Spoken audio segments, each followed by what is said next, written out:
হ্যাঁ, ওকে এবার রেস্ট নিতে দাও। সবাই বের হওয়াই ভালো।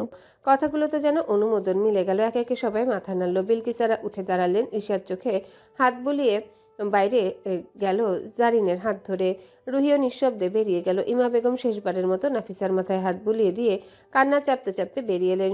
শুধু থেকে গেলেন আফিয়া বেগম আর রুশনা। তিনি বুকের ভেতর থেকে নাফিসার মাথা আলগোছে তুললেন, দু হাতে ওর গাল মুছে দিলেন। এখনো ভিজে চোখে স্নেহ ভেসে আসছে। কপালে নরম একটা চুমু খেলেন। মামুনি, আর হবে না। আমার মেয়ের দিকে আর কেউ হাত দিতে পারবে না। কোনো কিছু হলে আগে আমার কাছে বলবি, ঠিক আছে? নাফিসার চোখ ভিজে মাথা নাড়ালো। আফিয়া বেগমও মাথায় হাত বুলিয়ে দিলেন। ফ্রেশ হয়ে নে, তারপর ঘুম দে, সব ঠিক হয়ে যাবে। কিছু হয়নি, এগুলো নিয়ে আর ভাববি না।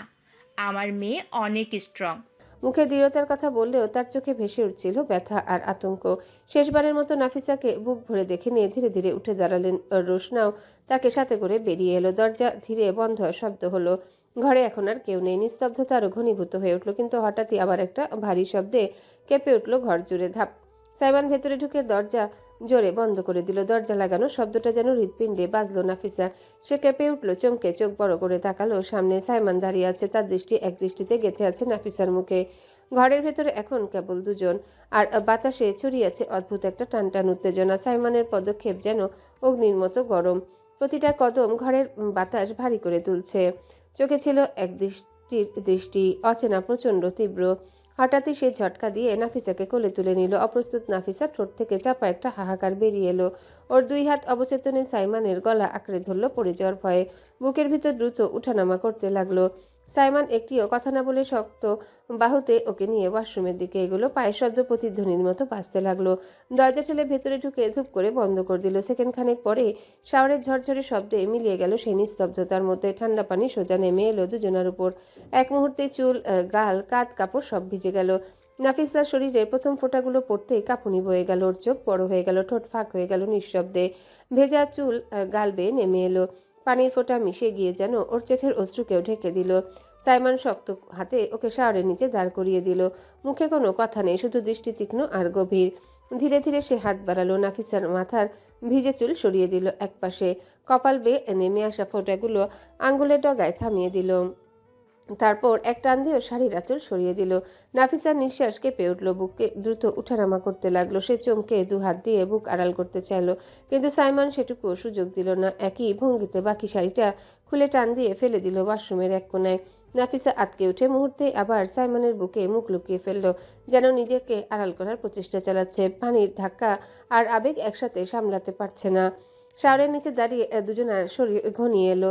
পানি অবিরাম ঝরছে চোখে মুখে গড়িয়ে। দুজনার ঠোঁটে গলায় ফোঁটা ফোঁটা মিলেমিশে যাচ্ছে। সাইমান হাত বাড়িয়ে ধীরে ধীরে নাফিসার গলা ছুলো। আঙ্গুলের ডগা বেয়ে পানি নেমে এলো, আর সে যেন প্রতিটা ফোঁটা মুছে দিতে চাইছে। গলার পর হাত নামলো কাঁধে, তারপর যেন ধীরে ধীরে ওকে পরিষ্কার করছে লাগলো নিজের হাতের সাহায্যে। ভয় মুছে দিচ্ছে।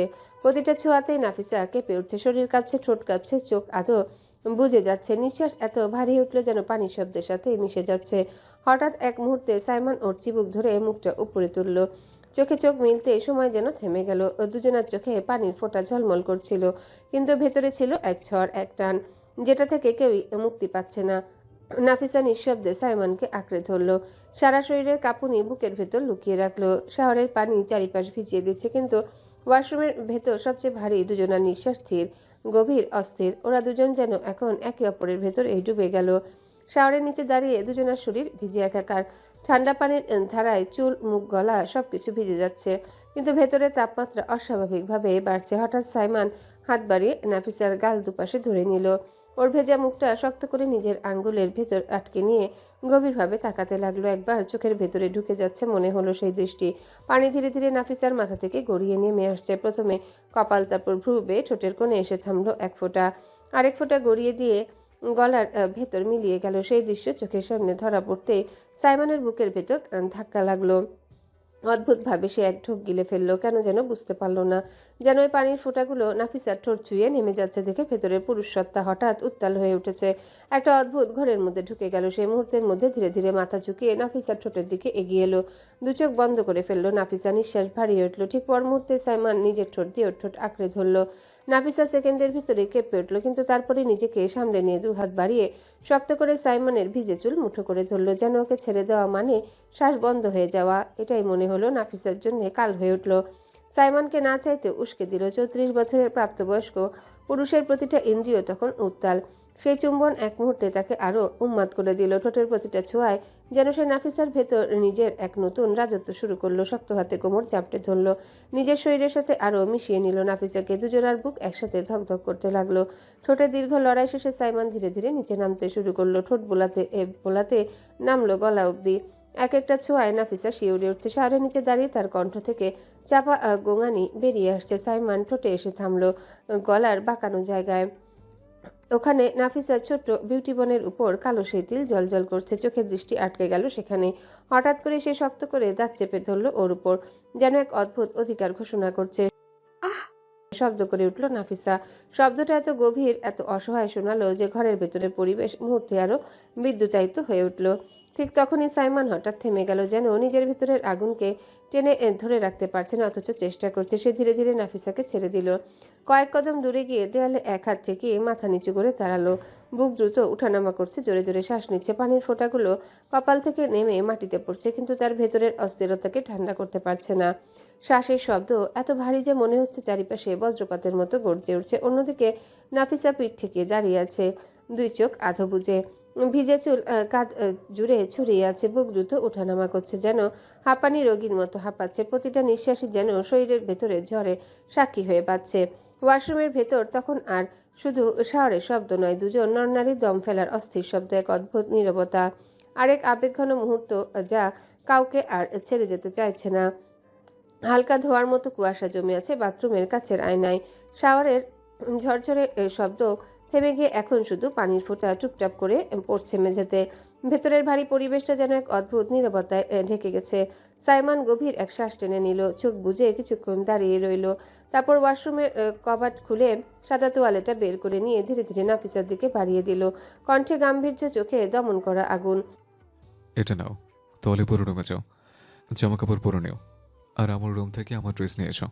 কথাগুলো শোনার পর নাফিসার বুক আরও জোরে ওঠানামা করতে লাগলো। এতক্ষণ পর্যন্ত যে কাঁপুনি শরীরে ভর করেছিল সাইমনের গম্ভীর স্বর সেটা আরও বাড়িয়ে দিল। চোখ বড় বড় করে তাকালো তার দিকে। হঠাৎই মুখ ফসকে বেরিয়ে গেল, আপনার সামনে চেঞ্জ করব? বলার সাথে সাথে জিভ কামড়ে ফেললো, মাথা নিচু করে ফেললো লজ্জায়। সাইমন সঙ্গে সঙ্গে গম্ভীর গলায় ছুড়ে দিল কথা, ইডিয়েট, আমি পেছনে ঘুরে থাকছি, তুমি রুমে গেলে ফ্লোর ভিজে যাবে, তাই এখানে চেঞ্জ করো, হারি আপ। এ কথা বলে সাইমন পিছনে ফিরে দাঁড়ালো, চোখ বন্ধ করে গিলল একটা ঢোক। নিজের ভেতরের অস্থিরতা সামলাতে যেন প্রচেষ্টা চালাচ্ছে। নাফিসার লজ্জায় মনে হচ্ছে কান দিয়ে ধোঁয়া বেরোচ্ছে, গাল দুটো আগুনের মতো লাল হয়ে গেছে। ধীরে ধীরে ভিজে বাকি কাপড় শরীর থেকে নামিয়ে নিল, সাইমনের দিকে তাকালো। এখনো পেছনে ঘুরে আছে, একটা স্বস্তির নিঃশ্বাস নিল। কাপা কাপা হাতে সদ্য তোয়ালে জড়িয়ে নিল শরীরে, ভেতরে বুক ধপধপ করছে। ওয়াশরুমের দরজা খুলে বাইরে বের হওয়ার সাথে সাথে বুকের ভেতর হাত চাপা দিয়ে জোরে জোরে শ্বাস ফেললো। মনে হচ্ছে ভেতরের ঝড়টা বুকে আর ধরে রাখা যাচ্ছে না। নাফিসা বের হওয়ার সাথে সাথে একটা বড় নিঃশ্বাস ফেলে সাইমানে শাওয়ারের নিচে দাঁড়িয়ে আবার নিজেকে ভিজিয়ে নিচ্ছে। ঠান্ডা পানি গায়ে পড়ছে, কিন্তু ভেতরের আগুন নিভছে না। মাথা ফেটে যাচ্ছে যন্ত্রণায়। আয়নায় নিজের প্রতিচ্ছবি দেখে গম্ভীর চোখে ফিসফিস করে উঠল, এই মেয়েটার সামনে এলে আমি নিজেকে কন্ট্রোল করতে পারি না। জানি না এই পরিস্থিতি একদিন কোথায় গিয়ে দাঁড়াবে। আরো কিছু ভাবনা ভাবতে থাকলো। ভাবতে ঠোঁটের কোণায় মৃদু হাসি দেখা দিল। এদিকে নাফিসা নিজের ঘরে গিয়ে আলমারি খুলে ধীরে ধীরে জামা কাপড় বের করলো। সাদা কটন কামিজ, হালকা নীল ওড়না পরে নিল। তবু বুকের ভেতর ধরফর থামলো না। মাথার ভেতরে বারবার ফিরে আসছে ওয়াশরুমে সেই মুহূর্তে সাইমনের গভীর দৃষ্টি, ভিজে স্পর্শ, শরীরের গন্ধ যেন এখনো চারিপাশে ভাসছে। ড্রেস পরে দরজা খুলে করিডোরে পা রাখতে চারিদিকে একেবারে নিস্তব্ধ। অন্ধকারে মৃদু হলওয়ের লাইট জ্বলছে। চারিদিকে দেখে নিশ্চিত হলো কাউকে দেখা যাচ্ছে না। স্বস্তির নিঃশ্বাস ছেড়ে সাবধানে সাইমনের ঘরের দিকে হাঁটলো। ঘরের দরজা ঠেলে ভেতরে ঢুকতে বুকের ভেতর কেঁপে উঠল। সাইমনের রুমে গাঢ় পুরুষালী গন্ধ ভাসছে মাটির মতো। কাঠের মতো শক্তিশালী। সেই গন্ধ যেন আবার নাফিসাকে মাতাল করে দিল। মাথায় ভেসে উঠল আবার সবে ঘটে যাওয়া মুহূর্তগুলো মনে হতে গাল জ্বলে উঠল লজ্জায়। ধীরে ধীরে আলমারির কাছে গিয়ে হাত রাখলো। ভেতর থেকে একটা অফ হোয়াইট টি শার্ট আর কালচে গ্রে ট্রাউজার বের করলো। পোশাক দুটো বুকে চেপে দাঁড়িয়ে রইল কিছুক্ষণ। মনে হচ্ছে এই কাপড়ের গন্ধ তাকে সাইমনের আরও কাছে টেনে নিচ্ছে। তারপর ধীরে ধীরে আবার দরজা খুললো। করিডোরের চারিপাশে একবার তাকালো। সব ফাঁকা নিঃশ্বাস বন্ধ করে পা টিপে টিপে নিজের ঘরের দিকে এগিয়ে গেল। দরজা ভিড়িয়ে ভেতরে ঢুকতে বুক ভরে নিঃশ্বাস ফেলল। চারিপাশ নিস্তব্ধ, কিন্তু ভেতরে ভেতরে নাফিসার হৃদস্পন্দন এখনও বজ্রপাতের মতো বাজছে। মনে হচ্ছে আজকের রাতটা তার জন্য একেবারেই আর স্বাভাবিক থাকবে না। খট করে ওয়াশরুমের দরজা খুলে যাওয়ার শব্দ হলো। সাইমান বেরিয়ে এলো। সবকিছু এক মুহূর্তে ঘরের নিস্তব্ধতাকে আরো গভীর করলো। নাফিসার চোখ সেদিকে গেল। হাঁ করে তাকিয়ে রইল সামনে দৃশ্য দেখে। সে যেন নিঃশ্বাস আটকে গেল। সাইমান শুধু একটা সাদা তোয়ালে দিয়ে নিজেকে ঢেকে রেখেছে। শ্যামবর্ণ শরীরের বুকের উপর জমে থাকা পানি এখনো ঝলমল করছে। কাঁধ হাত সব মাংসপেশি যেন সূক্ষ্মভাবে ফুটে উঠেছে। গোসলের পর তার শরীরের উজ্জ্বলতা, ভিজে চুলের ফোঁটা, ঠোঁটের কোণে পানি, সব মিলেমিশে এক অদ্ভুত টান তৈরি করছে। নাফিসা হাঁ করে তাকিয়ে আছে। চোখ বড়, নিঃশ্বাস থেমে থেমে যাচ্ছে। তার ভেতরে শিশিরের মতো এক অচেনা অনুভূতি জাগলো। লজ্জা, বিস্ময়, আগ্রহ সব মিলেমিশে। প্রথমবারের মতো সে সাইমনকে এভাবে দেখছে।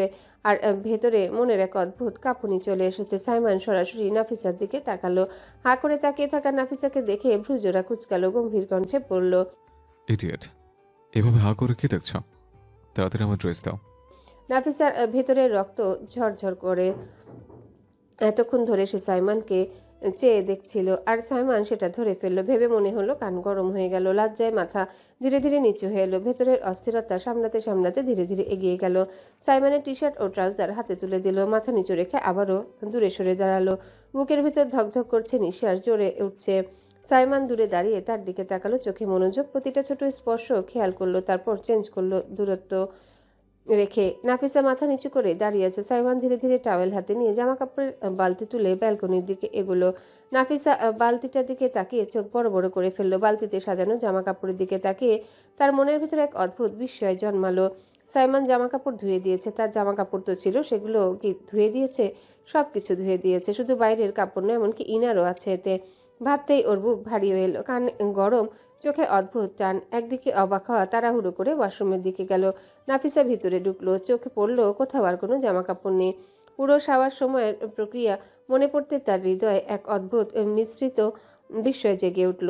কপালে হালকা ঘাম। সাইমন সবার ভাবতে পারল না। চোখের কোণে আর অল্প স্রোত দেখা দিল, সাথে সাথে কান্না ধীরে ধীরে ভেতর থেকে ছুটে আসছে।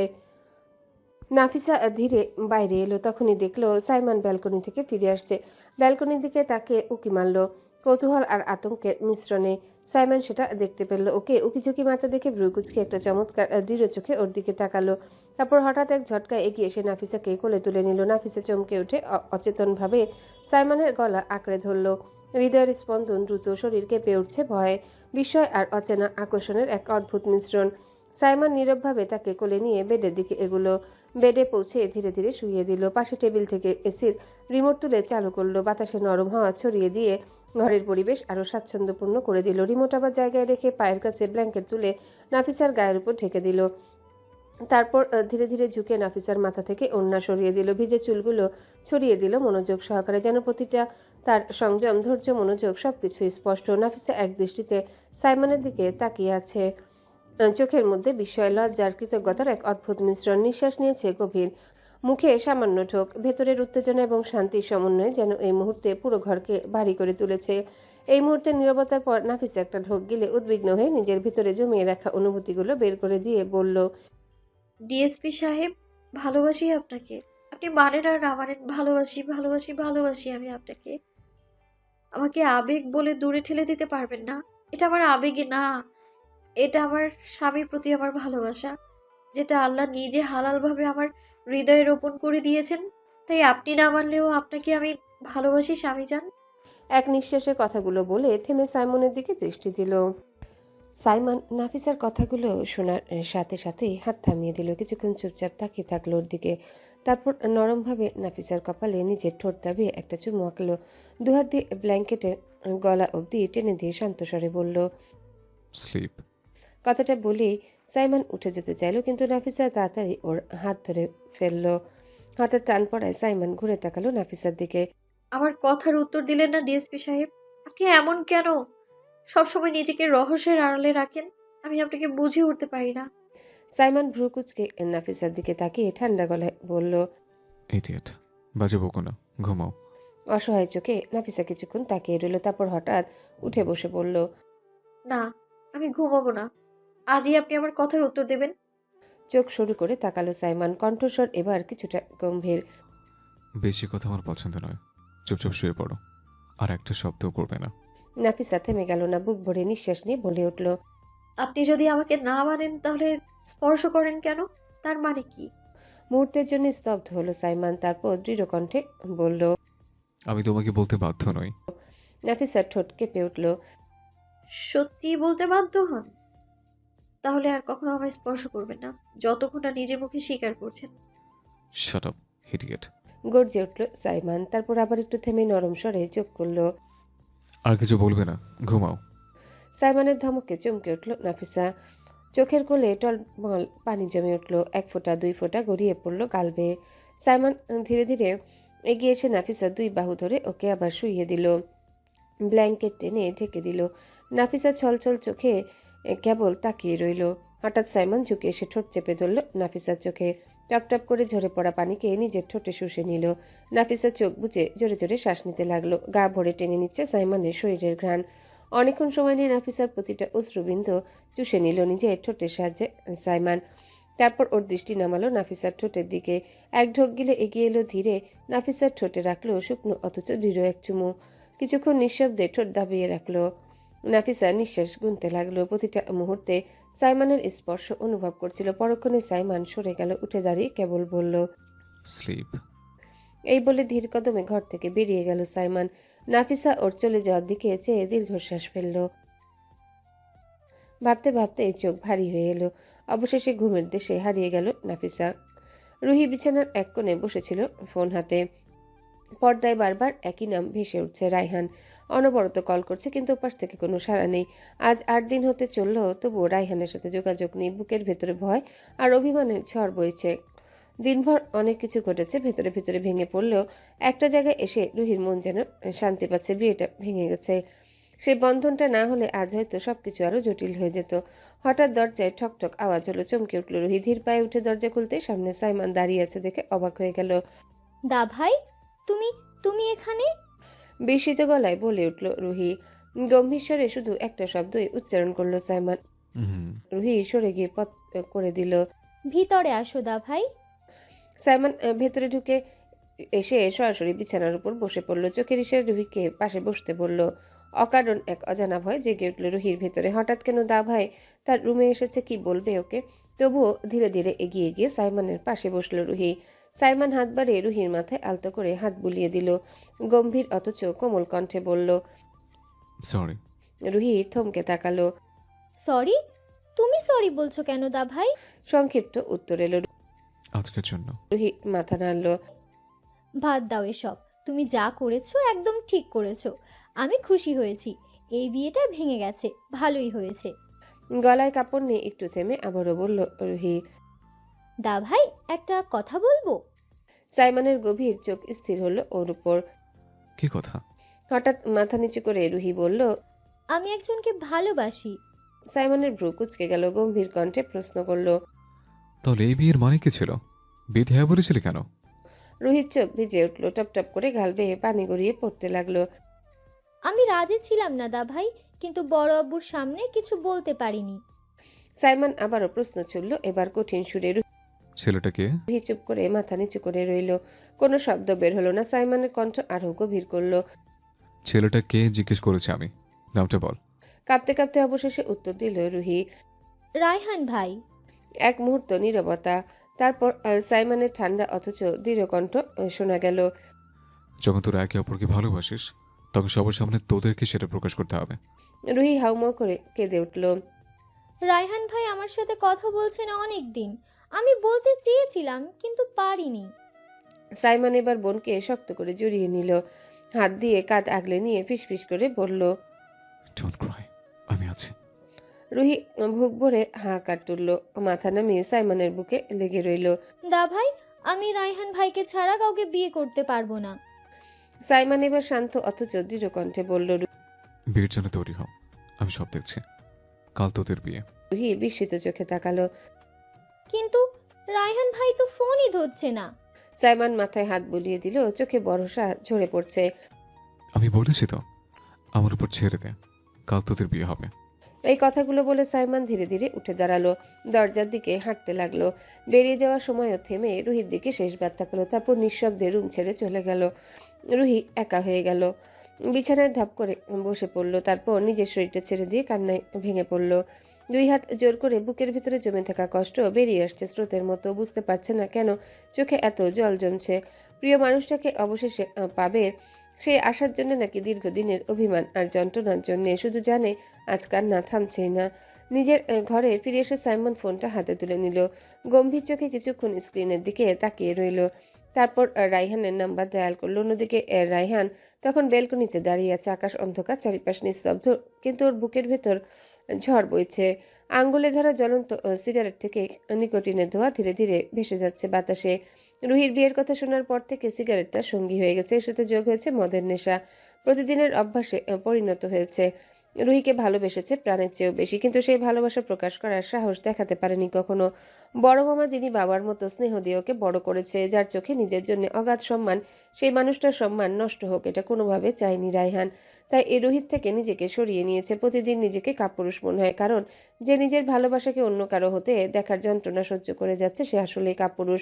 রুহিকে আগে ব্লক করে রেখেছিল যাতে তার খোঁজ না পায়, কিন্তু আজ হঠাৎ ফোন অন করতে অসংখ্য মিসড কল, মেসেজের নোটিফিকেশন এসে ভেসে উঠল স্ক্রিনে।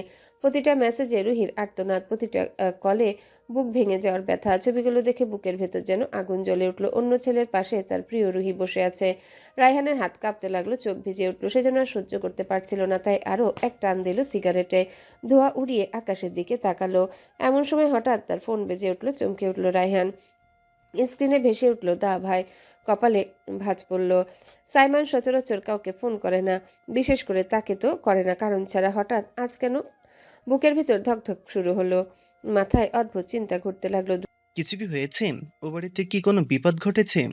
ভাইয়া কি এখন ও বাড়িতে এসেছে? দ্রুত ফোনটা রিসিভ করলো। আসসালামু আলাইকুম দা ভাই, কেমন আছো? ওপাশ থেকে ঠান্ডা অথচ কড়া গলায় ভেসে এলো উত্তর। ওয়ালাইকুম আসসালাম। কোথায় তুই এখন? রায়হান কেঁপে উঠল প্রশ্ন শুনে। কেন ভাইয়া, কিছু কি হয়েছে? সাইমনের কণ্ঠস্বর এবার আরো দৃঢ় হলো।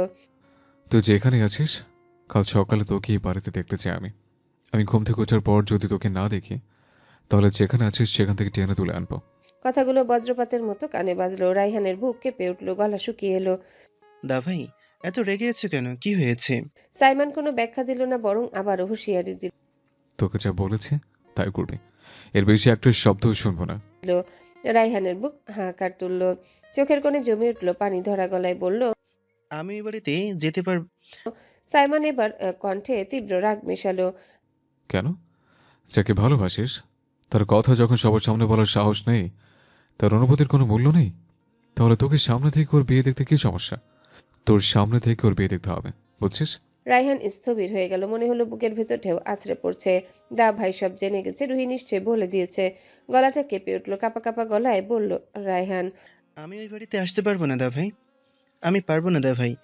ওপাশ থেকে এক মুহূর্ত নীরবতা, তারপর সাইমনের দীর্ঘশ্বাস শোনা গেল, গম্ভীর অথচ অনড় কণ্ঠস্বর কানে এলো। লাস্ট বার বলছে, কাল সকালে তোকে আমি এখানে দেখতে চাই। এই কথার সাথে সাথে কল কেটে দিল সাইমন। হ্যালো হ্যালো দা ভাই, রায়হান মরিয়া হয়ে ডাকলো, কিন্তু ওপাশ থেকে আর কোনো উত্তর এলো না। হাত ফোনটা মুঠো করে গপ করে মেঝেতে বসে পড়ল, আকাশের দিকে তাকালো, বুক ফেটে কান্না এলো, চোখে জল এলো না। যন্ত্রণাটা এতটাই গভীর যে অশ্রু শুকিয়ে গেছে। দুহাত তুলে প্রার্থনা করলো, হে আল্লাহ, আমি আর পারছি না, আমাকে ধৈর্য ধরার ক্ষমতা দাও। ভোরের আকাশে মৃদু আলো ছড়িয়ে পড়েছে, চারিপাশে পাখির কিচিরমিচির। দূরে কোথাও মসজিদের মিনার থেকে ভেসে আসছে আজানের সুমধুর ধ্বনি। সেই ধ্বনি নাফিসার কানে পৌঁছাতে চোখ খুলে গেল, চারিপাশে একবার তাকে দ্রুত বিছানা ছেড়ে উঠল। রুমের জানালা খুলতে ঠান্ডা সকালের হাওয়া ভেতরে ঢুকে এলো। নাফিসার বুক ভরে উঠল শান্তি আর প্রশান্তিতে। হাওয়ায় যেন নতুন দিনের বার্তা লুকিয়ে আছে। তাড়াহুড়ো করে ওয়াশরুমে গিয়ে অজু সেরে এলো, তারপর নামাজে দাঁড়ালো। প্রতিটা রাকাতে মন ভরে দোয়া করলো, সিজদায় কেঁদে ফেললো। নিজের মনে সব চাওয়া পাওয়া, সব ভয় অভিমান, সব স্বপ্ন আল্লাহর কাছে সঁপে দিল। মোনাজাত শেষে ধীরে ধীরে হাত মুখে বুলিয়ে নিল। তার কাছে এই মুহূর্তটা একেবারে বিশেষ, যেন মনের ডায়েরি আল্লাহর কাছে খোলা। ভরসা আছে তিনি শুনবেন এবং একদিন তার ফিডব্যাকে সব দিয়ে দিবেন। নামাজ শেষ করে কিছুক্ষণ তাসবিহ পড়ল, কোরআন এর আয়াত পাঠ করলো। মনটা ধীরে ধীরে শান্ত হয়ে এলো। তারপর পড়ার টেবিলের কাছে গিয়ে চেয়ার টেনে বসলো। আলমারির উপর রাখা নিজের ডায়েরিটা বের করে নিল। ডায়েরির পাতায় কলম ছোঁয়ানো মাত্রই যেন মনের সব কথা উতলে উঠল। নাফিসা লেখা শুরু করলো, নিজের ভেতরের দুটানা ভালোবাসা, ভয়, কৃতজ্ঞতা। প্রিয়, নাম তো বলি না, কারণ জানোই তো, তোমার নাম একা ডাকলেই বুকের মধ্যে এক অদ্ভুত আলোড়ন ওঠে। নামহীনই ভালো। চিঠির শব্দটা খুব অদ্ভুত, তাই না? কাগজে লেখা কিছু অক্ষর, অথচ কখনো কখনো একটা গোটা জীবন আটকে থাকে তার ভেতর। আমার জীবনেও একটা চিঠি এসেছিল, জানো। আমার 14 বছর বয়সে একটা চিঠি এসেছিল। কোনো ডাক পিয়ন দিয়ে নয়, আসলে সেটা ছিল এক অদৃশ্য ডাক পিয়ন, যাকে পাঠিয়েছিল আসমানের একাকিত্ব। হ্যাঁ, 14 চিঠি। তুমি এসেছিলে আমার জীবনে এক চিঠির মতো, ধীরে ধীরে খুলে পড়ার মতো, শব্দে শব্দের রহস্যময়, লাইন লাইন জুড়ে কাঁপন জাগানো। আমি বুঝিনি তখন এই আগমনের মধ্যেই লুকিয়ে আছে আমার পৃথিবী বদলে দেওয়ার বার্তা। তুমি ছিলে এক টুকরো সূর্যালোক, আমার মেঘ ঢাকা জীবনের কোনো এক কোণায় আলোর মতো নেমে এসেছিলে। তোমাকে দেখে প্রথম যে অনুভবটা হয়েছিল, সেটা কোনো প্রেমিক কবি লিখে বোঝাতে পারবে না। তুমি তখন ছিলে শুধু চিঠি, আদ্যপান্ত অপরিচিত, অথচ অন্তরের কোথাও যেন চেনা চেনা। আজ যখন মনে করি 14 বছর বয়সের আমি কোনো প্রাপ্তির অপেক্ষায় ছিলাম না, তবুও তুমি এলে, কোনো কারণ ছাড়াই, কোনো প্রতিশ্রুতি ছাড়াই। তবুও আমার জীবনের সবচেয়ে গুরুত্বপূর্ণ কারণ হয়ে উঠলে, ঠিক যেন আল্লাহর পক্ষ থেকে পাঠানো কোনো বিশেষ চিঠি, যার উত্তর আমৃত্যু দিয়ে যেতেও দ্বিধা করব না। তুমি আসার পর আমি শুধু মানুষ হইনি, আমি পূর্ণ হয়েছি। ভুলগুলো শিখেছি, অপেক্ষাগুলো বুঝেছি, ভালোবাসা কাকে বলে সেটাও অনুভব করেছি। তুমি এখনো জানো না, তোমার চোখে চোখ পড়লে আমার ভেতরের সব শব্দ কাঁপতে থাকে। তোমার চুপ থাকা যেন কোনো চতুর্দশ পাতার অদেখা অংশ, যেটা না পড়লে চিঠিটা অসম্পূর্ণ থেকে যায়। তুমি জানো না, তোমাকে দেখলেই কেন মনে হয় আমার সর্বপ্রার্থনার উত্তর বুঝি তোমার বুকের ভেতর কোথাও গোপনে লেখা আছে। তোমাকে আমি ভালোবাসিনি, তোমাকে আমি বিশ্বাস করেছি, তোমাকে আমি জপেছি, তোমাকে আমি আল্লাহর দেয়া এক বিশেষ চিঠি মনে করেছি, যেটা কাঁদায়ও, হাসায়ও, কিন্তু ফেলে রাখা যায় না। তুমি 14 চিঠি, আমার জীবনের একমাত্র মঞ্জুর চিঠি। ভালো থেকো। যতদিন তুমি আমার চিঠি মতো পড়তে পারো নিজেকে, ততদিন আমার সমস্ত গল্পে তোমার নাম লুকিয়ে থাকবে। তোমার পিচ্চি নাফিসা। লেখা শেষ করে নাফিসা কলমটা ডায়েরির উপর রাখলো। দীর্ঘশ্বাস ফেলে বুক হালকা করার চেষ্টা করলো। তারপর নিজের পড়ার বই বের করে নিল। পড়ার টেবিলে বসে মনোযোগ দিল অধ্যায়ে। কিছুক্ষণ পর পড়া শেষ হলে স্বাভাবিক নিয়মে উঠে দাঁড়ালো। প্রতিদিনের মতো আজও ভোরবেলার রুটিনটা, এক পড়াশোনা শেষ করে আফিয়ার বেগমের রুমে যাওয়া, ওনার সঙ্গে চা খাওয়া আর কিছু গল্পগুজব করা, তারপর নাস্তা সেরে কলেজে যাওয়ার প্রস্তুতি নেওয়া। আজও সেই ভঙ্গিতে নাফিসা নিজের রুম থেকে বের হয়ে করিডোর দিয়ে হাঁটছে। ঠিক সেই সময় পাশের রুমে এক অদ্ভুত দৃশ্য চোখে পড়ল। সাইমানের রুমের দরজা আধা খোলা, ভেতরে রায়হান মাথা নিচু করে দাঁড়িয়ে আছে। সামনে সাইমান জিম সেরে মাত্রই বেরিয়েছে, গায়ে ঘাম ঝরছে, হাতে সাদা টাওয়েল দিয়ে মুখ মুছছে, বুক ভরা দৃঢ়তা নিয়ে দাঁড়িয়ে আছে যেন পাহাড়। ঘাম মুছে নিয়ে আলমারি থেকে একটা কালো জ্যাকেট বের করলো, ধীরে ধীরে গায়ে চাপালো, তারপর রায়হানের দিকে চোখ মেরে তাকে গম্ভীর স্বরে বলল, নিচে চল আমার সাথে। আব্বুর ছোট চাচু স্টাডি রুমে ওয়েট করছে আমাদের জন্য। রায়হান চমকে মাথা তুলল, তার চোখে ভয়ের ছাপ স্পষ্ট। ভাইয়া মামুদের কাছে যাবে মানে কেন? সাইমন ঠান্ডা অথচ দৃঢ় স্বরে জবাব দিল, বেশি কথা আমার একদম পছন্দ না, জানিস। নিচে চল, গেলেই বুঝবি। এই কথা বলে সাইমন ধীর পদক্ষেপে দরজার বাইরে বের হলো। বাধ্য ছেলের মতো মাথা নিচু করে রায়হানের ওর পিছনে হাঁটা ধরলো।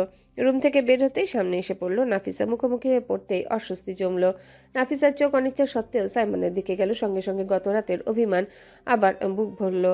ঠোঁট চেপে কিছু না বলে উল্টো দিকে হাঁটতে লাগলো। আই পেছি, দাঁড়াও। সাইমনের গম্ভীর গলা শুনে থেমে গেল নাফিসার কদম। সাইমন রায়হানের দিকে তাকিয়ে বলল, তুই আগে নিচে যা, আমি আসছি। রায়হান মাথা নেড়ে নিচে নামতে শুরু করলো। যাওয়ার সময় হালকা মুচকি হাসি দিল নাফিসার দিকে। জবাবে নাফিসাও এক ফোঁটা মিষ্টি হাসি ফিরিয়ে দিল। সাইমনের নাফিসাকে ডাকলো। এদিকে এসো। নাফিসা সাইমনের দিকে এগোলো না, বরং উল্টো পাশে ঘুরে হাঁটতে শুরু করলো। অভিমানী মনের জেদ মাথা নাড়তে দিল না। সাইমন ওর দিকে তাকিয়ে বিরক্তিতে কপাল কুঁচকালো। তারপর দ্রুত পা বাড়িয়ে ওর হাত ধরে টেনে নিজের কাছে টেনে নিল। নাফিসার শরীর একেবারে ধাক্কা খেয়ে মিশে গেল ওর বুকের সাথে। সাইমন ফিসফিস করে বলল, দিন দিন তুমি জেদি, একদম জেদি হচ্ছ। অপ্রস্তুত নাফিসা চমকে উঠল। তারপর ছটফট শুরু করলো ছাড়া পাওয়ার জন্য। ছাড়েন, কেউ চলে আসবে, খারাপ ভাববে। সাইমন চোখ সরু করে তাকালো, গলায় ধমক নামলো। এমন ছোট ছোট করছে কেন? কি হলো? নাফিসা ভয়ে গলা নামিয়ে বলল। ছাড়েন বলছি। সাইমনের দৃষ্টি আরো গভীর হলো। বেশি কথা বলো তুমি, চুপচাপ স্থির হয়ে দাঁড়াও। শব্দগুলো কানে বাজতেই নাফিসা থেমে গেল। তবু ওর চোখে অভিমানের স্রোত জমে উঠল সাইমনের বকা শুনে। সাইমন এক হাত বাড়িয়ে নাফিসার কপালে হাত রাখলো, তাপমাত্রা মাপলো। তারপর মনোযোগ দিয়ে মুখের দিকে তাকালো। সকালের আলোয় ওর মুখটা অদ্ভুত সুন্দর লাগছিল। ঘুম ভাঙার পর একটু ফোলা ফোলা চোখ, ঠোঁটে ভেজা আভা, যেন নিষ্পাপ একটা ফুল। সাইমন কয়েক মুহূর্ত তাকিয়ে রইল, তারপর ধীরে ধীরে হাত ছেড়ে দিল। ছাড়া পেয়ে নাফিসা জোরে শ্বাস নিল। সাইমন একদম শান্ত স্বরে বলল, আমার জন্য এক কাপ কফি বানিয়ে স্টাডি রুমে নিয়ে এসো। কথাটা শুনেই ফট করে মুখ ফসকে বেরিয়ে গেল নাফিসার। পারবো না। সাইমন ভ্রু তুলল। কি বললে? নাফিসা হক চুকিয়ে গেল। কিছু না বলে ছুট দিল সিঁড়ির দিকে। সাইমন ওর দিকে তাকিয়ে দাঁড়িয়ে রইল কিছুক্ষণ। ঠোঁটের কোণে অদৃশ্য এক মৃদু হাসি খেলে গেল, চোখে একরাশ রহস্য। তারপরও নিজেও গম্ভীর মুখে স্টাডি রুমের দিকে হাঁটা দিল। স্টাডি রুমে নিস্তব্ধ নীরবতা। মাহবুব রাশিদ আর মঈন রাশিদ পাশাপাশি বসে আছেন। সামনে চেয়ারে বসে আছে সাইমন, হাতে খোলা বই, চোখ বইয়ের দিকে দৃষ্টিবদ্ধ।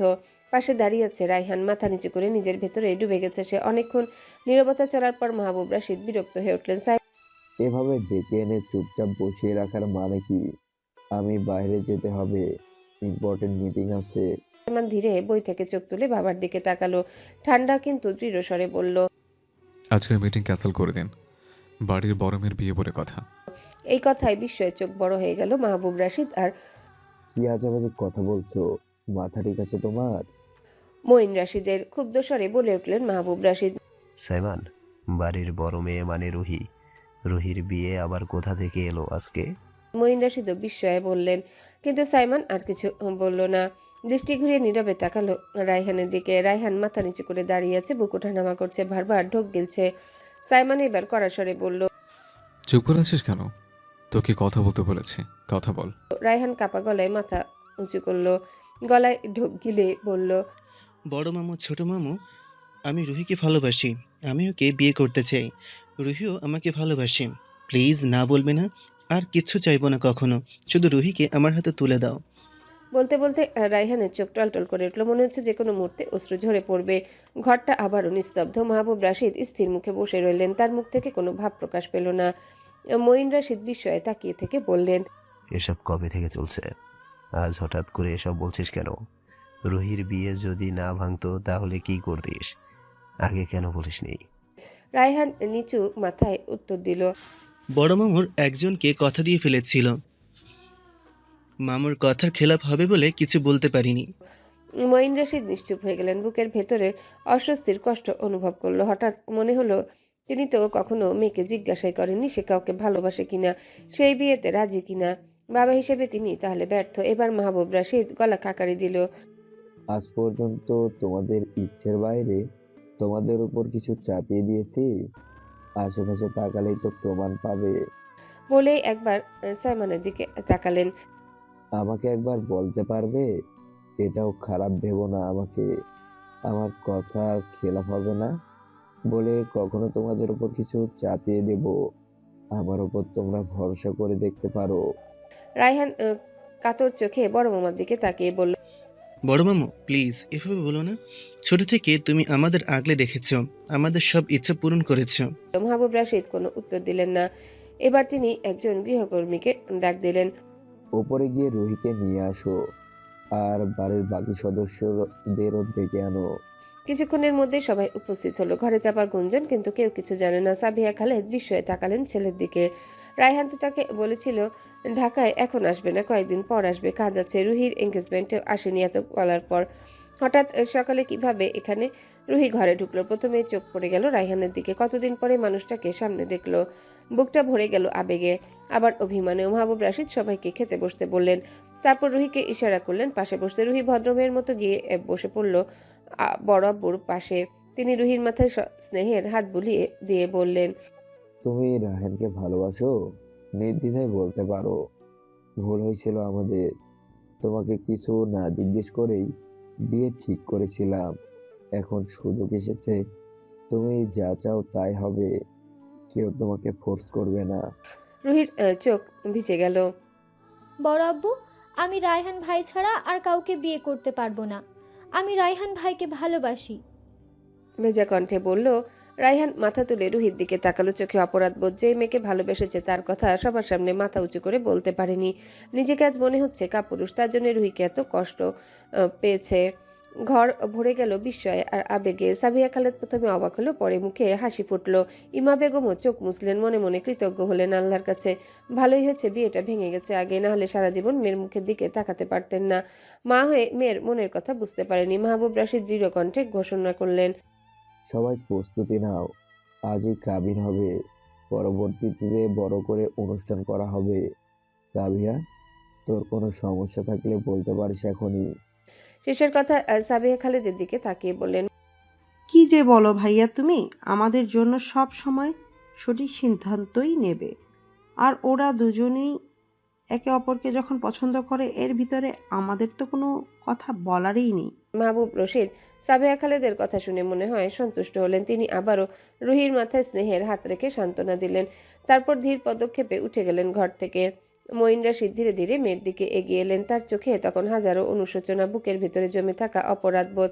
কাছে গিয়ে মেয়ের মাথায় আলতো করে হাত রাখতে রুহি আর নিজেকে ধরে রাখতে পারল না।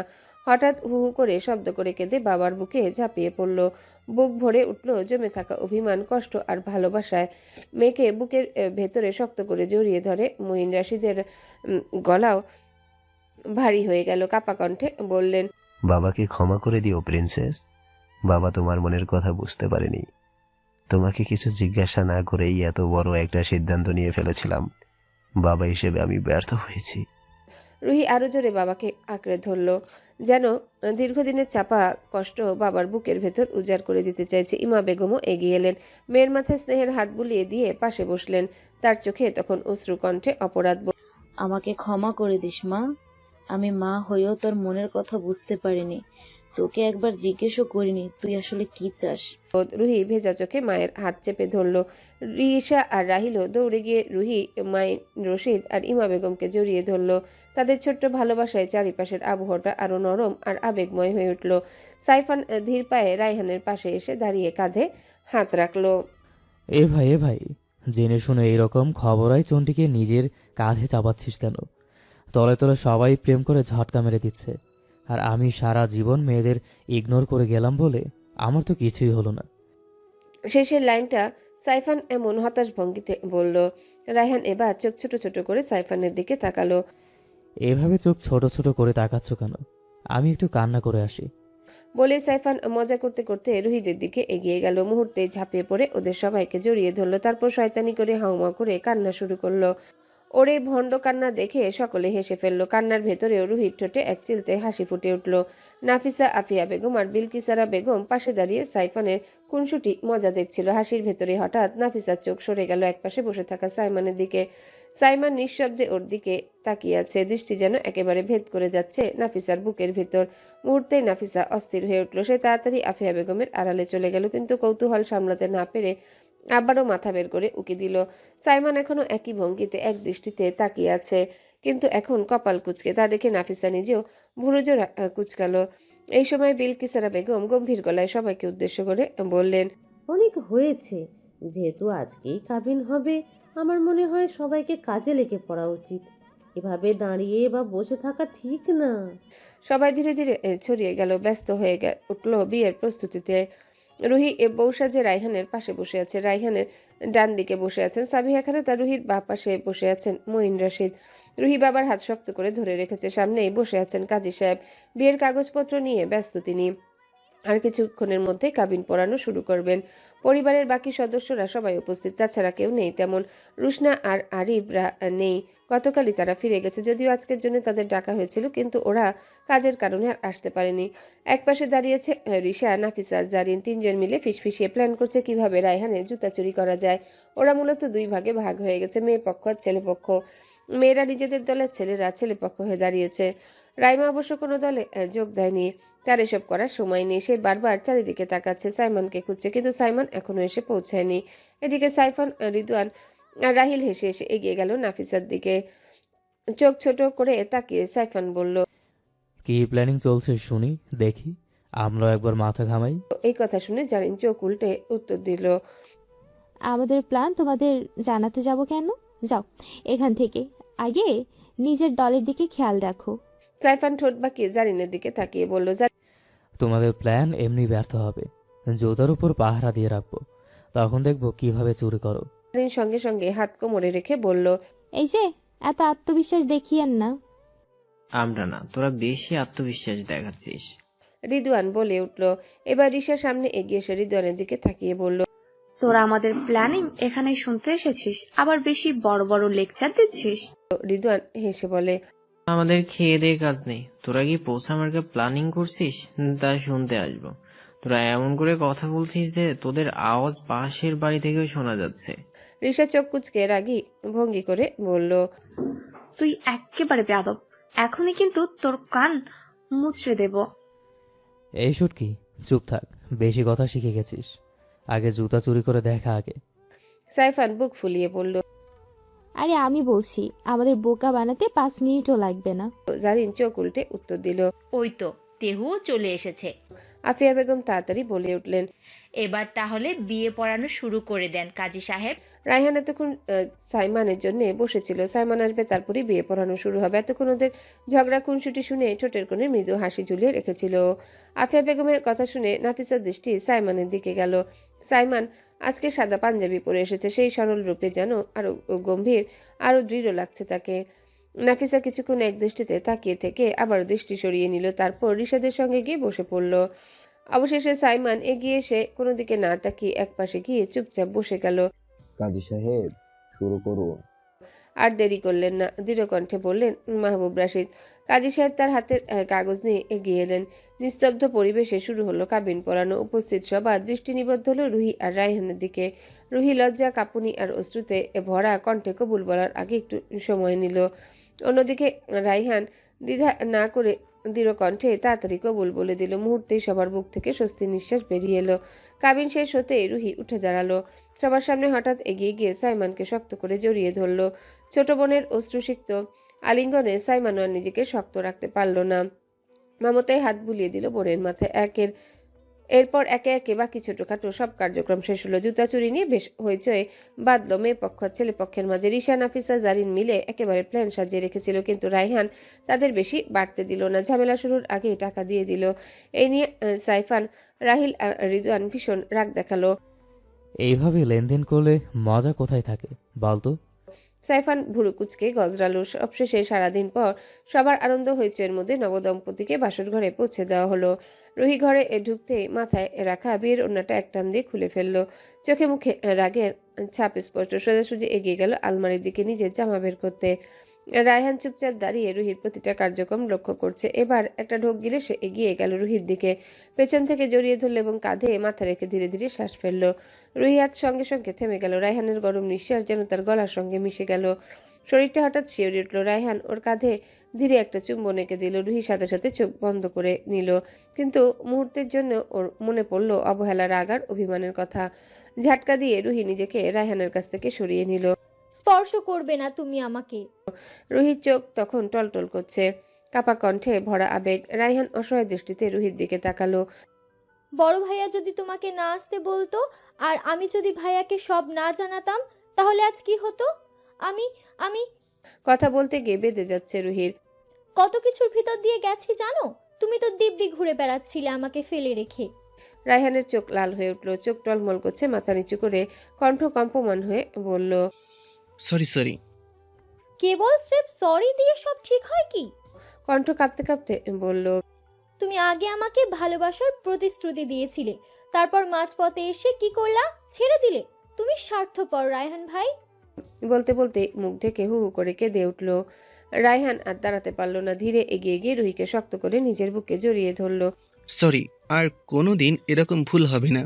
আমি নিজেও জ্বলে পড়ে ছাড়খাড় হয়ে গেছি এই কয়দিনে। তোকে আর কষ্ট দেব না কখনো। এবারের মতন ক্ষমা করে দে প্লিজ। রুহি তার হাত নিজের থেকে সরাতে চাইলো, মুচড়ামুচড়ি শুরু করলো, কিন্তু রায়হান আরো শক্ত করে ধরল ওকে। শেষমেশ রুহি কিছুতে আর না পেরে চুপচাপ হয়ে গেল। কিছুক্ষণ নীরবতার পর হঠাৎ অনুভব করলো তার কাঁধে ঠান্ডা কিছু স্পর্শ করছে। রায়হান ভাই, তুমি কাঁদছো? কাপা কণ্ঠে জিজ্ঞাসা করলো। রায়হান চুপচাপ থাকলো না, আরো শক্ত করে জড়িয়ে ধরে গলায় মুখ মুড়ে নিঃশব্দে অশ্রু বিসর্জন দিতে লাগলো। ঘরের মধ্যে নীরবতা দীর্ঘ সময় ধরে বিরাজ করলো। তারপর রুহি কণ্ঠ কেঁপে মুখ খুলল। প্লিজ আর কোনোদিন আমাকে ছেড়ে যেও না, আমি মরে যাব। এবার যদি কিছু হয় সত্যিই আমি মরে যাব। রায়হানের কানে রুহির শব্দ ভেসে এলে সে ধীরে ধীরে রুহিকে ছেড়ে দিয়ে দুই হাতে রুহির দুই গালে আলতো স্পর্শ করলো, কপালে চুমু দিল, তারপর নিজের কপালে ঠেকিয়ে বলল। তারপর কিছুক্ষণ চুপ থেকে রায়হানের কণ্ঠে এবার মৃদু কাতরতার ঢেউ উঠল। আজ রাতটা আমাকে দিবি? রুহি রায়হানের দিকে তাকালো, চোখে চোখ মিলিয়ে বুঝে গেল সে কি বোঝাতে চাচ্ছে। মুহূর্তের মধ্যে রুহি নিজে ধীরে ধীরে তার কোমল অধর মিলিয়ে দিল রায়হানের শক্ত অধরের সাথে। রায়হান কিছুক্ষণের জন্য স্তব্ধ হয়ে গেলেও প্রিয়সীর নিজ থেকে আসা আমন্ত্রণ আর ফেলে দিতে পারল না। প্রথম স্পর্শে হৃদয় একে অপরের জন্য আরো দৃঢ়ভাবে ধুকপুক করতে লাগলো। ঘরটা ভরে উঠল রোমান্টিক উত্তাপ আর আবেগে। ধীরে ধীরে তারা একে অপরের কাছে এসে বসে। সমস্ত দুঃখ, দূরত্ব আর ভুল বোঝাবুঝি যেন মুছে গেছে। নিঃশ্বাসে নিঃশব্দে বলা কথা, মৃদু হাসি আর কোমল ছোঁয়া সব মিলিয়ে রাতটা হয়ে উঠল তাদের প্রথম সত্যিকারের মিলনের মুহূর্ত। ঘরটা নীরব হলেও সেই নীরবতা ছিল তাদের আবেগের একান্ত সাক্ষী। একে অপরের ছোঁয়ায়, চোখের ভাষায়, হাহাকার আর প্রশান্তির মিছিলে তারা এক অনন্ত রাতকে বয়ে নিয়ে গেল। নাফিসা তখন সবাইকে সাথে হাসাহাসি খুনসুটি করছিল। এবার হাঁটতে হাঁটতে নিজের ঘরের দিকে রওনা হলো। হঠাৎ পিছন থেকে যেন বজ্রপাতের মতো কারো শক্ত হাত তার কবজি চেপে ধরল। সঙ্গে সঙ্গে তীব্র এক টানে শরীরটা ঘুরে গেল। চমকে উঠে নাফিসা চোখ বন্ধ করে ফেললো। বুকের ভিতর তীব্র ধকধকানি। ঠিক সেই মুহূর্তে পরিচিত এক ঘ্রাণ নাকে এসে লাগলো, যা কেবল একজন মানুষের সঙ্গে মিশে আছে। আস্তে আস্তে চোখ খুলতে দেখে সে দাঁড়িয়ে আছে সাইমনের ঘরে। সাইমন ওকে জড়িয়ে রেখেছে এক হাত দিয়ে। সাইমন নীরবে ওর মুখের উপর এলোমেলো চুলগুলো আঙ্গুল দিয়ে সরিয়ে দিল। সেই কোমল স্পর্শে নাফিসার চোখ আবার অনিচ্ছা সত্ত্বেও বুঝে এলো। সাইমন ঝুঁকে ওর কানের কাছে মুখ নিয়ে গিয়ে একেবারে কানের উপর একটা নরম চুমু এঁকে দিল। শরীরটা কেঁপে উঠল নাফিসার। তা দেখে সাইমনের ঠোঁটে মৃদু এক হাসি রেখা দেখা দিল। ধীরে ধীরে ওর নাকের সাথে নিজের নাকটাকে ফিসফিসিয়ে বলল, আমার পিচ্ছি পুতুল, কালকে আমি তোমাকে কলেজে দিয়ে আসবো। আসার সময় আমিই নিতে যাব। সকালে আমার জন্য অপেক্ষা করবে। নাফিসা চোখ পিটপিট করে খুললো। তারপর হঠাৎ করে ঝটকা দিয়ে নিজেকে সাইমনের কাছ থেকে ছাড়াতে চেষ্টা করলো, কিন্তু সাইমন আরো শক্ত করে ওকে জড়িয়ে ধরলো বুকের সঙ্গে। নাফিসার কণ্ঠ এবার কাঁপছে, রাগ আর অভিমান মিশে। কি ব্যাপার, এভাবে সবসময় স্পর্শ করেন কেন? কখনো বলেন না, স্বীকারও করেন না ভালোবাসেন কিনা। তাহলে কেন করেন এসব? প্লিজ আমার থেকে দূরে থাকবেন। ওর এই অস্থির আর আবেগে ভরা কথা শুনে সাইমনের বুকের ভেতর যেন দমে থাকা আগুন হঠাৎ তীব্র হয়ে উঠল। সে আরো শক্ত করে নাফিসাকে বুকের সঙ্গে চেপে ধরে ফিসফিস করে বলল, বেশি কথা শিখে গেছো তুমি। আর শোনো, আমার থেকে দূরে যাওয়ার কল্পনা মাথাতে মানবে না কখনো, বুঝছো? নাফিসা ওর চোখে চোখ রেখে দৃঢ়ভাবে বলল, আপনাকে আমি বুঝিয়ে উঠতে পারি না। আপনি এক এক সময় এক এক রকম ব্যবহার করেন। আপনার ভেতরে এত রহস্য কেন? সবকিছু এত গোপন রাখেন কেন? সাইমন ঠান্ডা গলায় গভীর চোখে তাকিয়ে বলল, পিচ্ছিদের এত বুঝতে হয় না। বলতে বলতে নিজের নাক দিয়ে নরমভাবে ছুঁয়ে দিল নাফিসার গাল। এই কথাতেই যেন নাফিসার মাথার ভেতর আগুন জ্বলে উঠল। কি আশ্চর্য, এই মানুষটা সবসময় তাকে স্পর্শ করে, কাছে টেনে নেয়, অথচ বলে বসে সে পিচ্ছি। এক ফোঁটা খোলামেলা স্বীকারোক্তি নেই, শুধু রহস্যে ভরা আচরণ। অভিমান আর ক্ষোভে ফেটে পড়ল নাফিসা। দুই হাত দিয়ে সাইমনের বুক ঠেলে সরিয়ে দিতে চাইল। সরেন, আমার কাছ থেকে দূরে থাকেন। নাফিসার দুই হাত একসাথে এক হাতে শক্ত করে আঁকড়ে ধরল সাইমন। চোখের দৃষ্টি মুহূর্তে গাঢ় হয়ে উঠল। হঠাৎ করে নাফিসার কাঁপতে থাকা অধর নিজের অধর মিশিয়ে দিল। হঠাৎ পৃথিবী যেন থমকে গেল। নাফিসার শিরায় শিরায় আগুন ছড়িয়ে গেল। সামনের অটল দখলদারিত্বে ওর সমস্ত শরীরের ভর ছেড়ে দিল। সাইমান দুই হাতে আগলে নিল নিজের পিচ্চি পুতুলকে। কিছুক্ষণ পর ছেড়ে দিল, আবারও নাফিসার অধরে নিজের অধর মিলিয়ে দিল। নাফিসা ঠিকমতো শ্বাস নেওয়ারও সুযোগ পেল না। এর মধ্যে আবার হামলে পড়ল সাইমানোর ঠোঁটের উপর। দীর্ঘ সময় পর অবশেষে নাফিসাকে ছাড়ল সে। তারপর বৃদ্ধাঙ্গুলি দিয়ে আলতো করে মুছে দিল নাফিসার ভেজা ঠোঁট। নাফিসা ছাড়া পেয়ে হাঁপাতে হাঁপাতে জোরে জোরে নিঃশ্বাস নিতে লাগলো। চোখ বুজে স্থির হয়ে দাঁড়িয়ে রইল নাফিসা। সাইমান স্থির দৃষ্টিতে তাকিয়ে রইল ওর দিকে। তুমি রুমে যাও, আর সকালে তুমি আমার সাথে যাবে, মনে থাকে জানো। নাফিসা এবার চোখ মেলে তাকালো সাইমানের দিকে। মুহূর্তের আগে মাথা গরম হয়ে উঠল। আমি নিজে এসেছি নাকি আপনি টেনে নিয়ে এসেছেন? বাকিটা আর বলতে পারলো না, চুপ করে গেল। সাইমান ওর এই চুপ করে যাওয়া দেখে ঠোঁটে মৃদু হাসি টেনে নিল। কি বলছিলে? এখানে টেনে নিয়ে এসে তারপর কি বলো? রাগে আর লজ্জায় চোখ রাঙিয়ে হঠাৎ চেঁচিয়ে উঠল। আপনার মাথা। কথাটা বলে এক মুহূর্ত দাঁড়ালো না, দৌড়ে বেরিয়ে গেল সাইমনের ঘর থেকে। ওর চলে যাওয়ার দিকে দৃষ্টি স্থির রেখে তাকিয়ে থাকে সাইমান। গম্ভীর স্বরে বলে ওঠে, কালকে কিন্তু আমার সাথে যাবে, মাথায় থাকে জানো। সকালবেলা নাফিসা বসে নাস্তা করছে। সামনের চেয়ারে বসে আছে সাইমান। বাড়ির বাকিদের মধ্যে কারো কারো নাস্তা হয়ে গেছে, আর ছোট সদস্যরা বেশিরভাগই এখনো ঘুম থেকে ওঠেনি, গতরাতে দেরির ঘুমের কারণে। নাফিসা খাওয়া শেষ করে দাঁড়ালো। একবার সাইমানের দিকে তাকিয়ে দেখলো সাইমান কফির মগে শেষ চুমুক দিয়ে উঠে দাঁড়াচ্ছে। নাফিসা আফিয়া বেগমের দিকে তাকিয়ে বলল, মামুনি আমি তাহলে যাই? আফিয়া বেগম হেসে মাথা নাড়ালেন। সাবধানে যা। নাফিসা ঘুরে চারিপাশে তাকালো। সাইমান আর নেই। এই তো এখানেই এখনই ছিল, আবার এটুকুর মধ্যে কোথায় চলে গেল? আজকে তো কলেজে তাকে ড্রপ করবে বলে বারবার মাথা খাচ্ছিল। এই লোক কি রহস্য মাথায় নিয়ে ঘুরে আল্লাহ মাবুদ মাওলা জানে। ভাবনার মধ্যেই হাঁটা শুরু করলো। পরীক্ষার আর বেশি দিন নেই, কলেজ যাওয়া জরুরি। এমনিতে অনেক দেরি হয়ে গেছে। গ্যারেজের দিকে তাকিয়ে দেখলো ড্রাইভার কাকা বসে আছে চেয়ারে। রোজ উনি কলেজে ড্রপ করে দিয়ে আসে। নাফিসা এগিয়ে গিয়ে তাড়াহুড়ো করে বলল, মতিন কাকা তাড়াতাড়ি চলো, লেট হয়ে যাচ্ছে। মতিন কাকা চেয়ার থেকে উঠে নাফিসার দিকে তাকিয়ে বলল, সাইমন, বাবা যে বলল আমাকে আর যেতে হবে না, উনি তোমাকে সাথে করে নিয়ে যাবে। বাইরে অপেক্ষা করছে, গিয়ে দেখো তোমার জন্য। নাফিসা চমকে গেল। এই লোক তো কেবল ভিতরে ছিল, এইটুকুর মধ্যেই আবার বাইরে এসে গাড়ি বের করা হয়ে গেছে। তারপর মতিন কাকার দিকে তাকিয়ে বলল। বাইরে গিয়ে দেখলো সাইমান গাড়িতে আগেই বসে আছে ড্রাইভিং সিটে। জানালা খুলে চোখে ইশারা করছে দ্রুত গাড়িতে বসার জন্য। নাফিসা কোনো কথা না বাড়িয়ে এগিয়ে গিয়ে পিছনের সিটের দরজায় হাত দিলে সাইমান সামনের দিকে গম্ভীর কণ্ঠে বলল, ফ্রন্ট সিটে এসে বসো তাড়াতাড়ি। নাফিসা কথা শুনে কানে নিল না, পেছনের সিটে বসে পড়ল। নাফিসা এইভাবে সাইমানের কথা ইগনোর করে পেছনের সিটে বসায়। সাইমান দাঁতে দাঁত চিপে বলল, ইডিয়েট, সামনে বসতে বলেছে আমার পাশে, আর একটা বেশি কথা খরচ করবে না, চুপচাপ বাসে বসো। দিন দিন তুমি প্রচন্ড লেভেলে জেদি হচ্ছ। নাফিসা প্রথমে ধমক শুনে কিছুটা চমকে গেল, কিন্তু মুহূর্তের মধ্যে রাগে মাথা গরম হয়ে উঠল। দরজা খুলে বেরিয়ে পিছনের সিটে দরজা জোরে ধাক্কা দিয়ে অফ করলো। তারপর ফ্রন্ট সিটে এসে বসতে বসতে ভিড় করে বলতে থাকলো, তাই তো বেশি কথা খরচ করবেন কেন? নিজে তো অর্ধেক কথা মুখের ভেতরে রেখে অর্ধেক কথা বলেন। নিজের সিট বেল্টটা বেঁধে বাইরে তাকিয়ে রইল। সাইমান ওর বিড়বিড় করা দেখে বলল, কি বিড়বিড় করছো? স্পষ্টভাবে বলো। আগে নিজে স্পষ্টভাবে কথা বলতে শেখেন, তারপর আমাকে বলতে এসেন স্পষ্টভাবে কথা বলার জন্য। দাঁতে দাঁত চেপে আবারও বিড়বিড় করে বলল, এই কি বিড়বিড় করছো আবার? নাফিসা দাঁত কেলিয়ে হেসে বলল, কিছু না। সাইমান চুপচাপ ওর কার্যক্রম দেখলো, আর কিছু বলল না। নাফিসা ঠিকঠাক বসতেই গাড়ি স্টার্ট দিল। রাস্তা জুড়ে চুপচাপ থাকা দুজনেই কোনো কথা বলল না। গাড়ি এসে থামলো কলেজের সামনে। নাফিসা তাড়াহুড়ো করে সিট বেল্ট খুলে বেরোতে গেলে সাইমান হাত ধরে টান দিল। হঠাৎ হাতে টান লাগায় নাফিসার ভার সামলাতে না পেরে পড়ে গেল সাইমানের বুকের উপর ঠাস করে।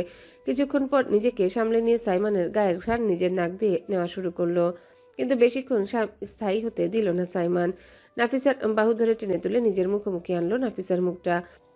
কলেজ ছুটি হওয়ার পর এখান থেকে এক পাও নড়বে না, যতক্ষণ না আসবো। সাবধানে থাকবে, গট ইট? বললেই নাফিসা ঠোঁটে শুকনো একটা চুমু এঁকে দিল, তারপর ছেড়ে দিল। ছাড়া পেতেই নাফিসা কোনো দিকে না তাকিয়ে গাড়ির দরজা বেরিয়ে খুলে কলেজের ভিতর ঢুকে গেল। এই লোক যখন তখন তার ঠোঁটে আক্রমণ করে বসে। সাইমান ওর দিকে তাকিয়ে রইল যতক্ষণ না নাফিসা ভিতরে ঢুকছে। তারপর নিজেও গাড়ি স্টার্ট দিয়ে চলে গেল। কলেজের ভিতরে ঢুকতে মেহরিন আর মেহেরাব দুজনেই দৌড়ে এলো।